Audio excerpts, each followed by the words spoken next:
One late night in Paris, Driss is behind the wheel, driving his boss Philippe through the glowing city. Stuck in boring traffic, Driss suddenly decides to spice things up. He slams the gas, races down the streets, dodges cars, and completely ignores every traffic rule. The police immediately jump on their motorcycles and give chase, but Driss laughs it off and casually bets €100 that he can shake them. Okay, challenge accepted. He speeds under a bridge and they're suddenly trapped from both sides. Looks like Driss lost the bet. But just as the cops pull him out of the car, he puts on a shocked face and says, "But I didn't do anything." Then he looks around, pretending to notice Philippe for the first time. "Oh, my boss can't move. I was just rushing him to the hospital." He gets really dramatic and insists the officers need to escort them. They cautiously approach the car, check the trunk, and sure enough, they find a wheelchair. "Whoa," they say, impressed. Driss adds, "He was in perfect condition until we got stuck in traffic. Since then he started convulsing." Okay, not so convincing, but they buy it anyway. Just then, Philippe dramatically drops his head and the officers instantly forgive him, completely forgetting about the crazy car ride. They help him out of the car and wish him luck at the hospital. "Thanks, officers," Driss says with a huge smile. He cranks up September by Earth, Wind and Fire and grooves as they drive away.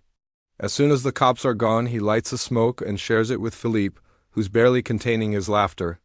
"Perfect," Philippe says between chuckles. "You take care of everything." And with that, Driss is out of there before the hospital staff can catch them. But how did this outrageous friendship even begin? Let's go back a few months. Philippe, alongside his assistant Magali, was holding interviews to find a new caretaker for him. Things weren't going well. Every candidate gave the same dull answers or just froze up awkwardly. Suddenly, in storms Driss, barging in without caring that it isn't even his turn. He doesn't want the job at all. He just wants a signature saying he wasn't hired so he can claim unemployment benefits. He's blunt and unapologetically bold. At one point, he even flirts with Magali right there, shocking everyone. But Philippe is amused instead of offended. And instead of dismissing him, he tells Driss to come back the next day for the signed papers. That night, Driss returns to his cramped apartment and tries to take a relaxing bath, but all his younger siblings keep bothering him. Luckily, his older sister Mina steps in to help, giving him a moment of peace. While waiting for their mother to get home, Driss spots his younger brother Adama stepping out of a suspicious car. When Adama comes inside, he casually claims he was at school and quickly grabs his bag before leaving again, making Driss more suspicious than ever. Later, their mother comes home, and Driss greets her with a stolen Fabergé egg as a gift. When she demands to know where he's been, he lies, saying he was just on vacation. But she isn't fooled.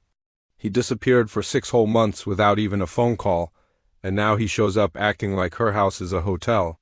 Fed up with his lies and already overwhelmed with the younger kids, she kicks him out and coldly tells him not to come back.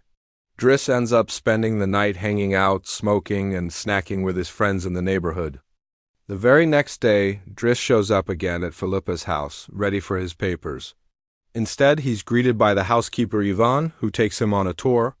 She explains Philippe's routine in detail and even shows Driss the spacious room and private bathroom he would get if he accepted the job. Driss can't hide his amazement when he sees the bathtub. Finally, he's taken to Philippe, who hands him the signed paper, but also offers him something surprising, a job. Driss shrugs and accepts a 1-month trial. Philippe smirks and bets he won't even last 2 weeks. And with that, he dismisses Driss. Yeah, maybe that first day wasn't such a good idea. But hey, sometimes you gotta do what you gotta do.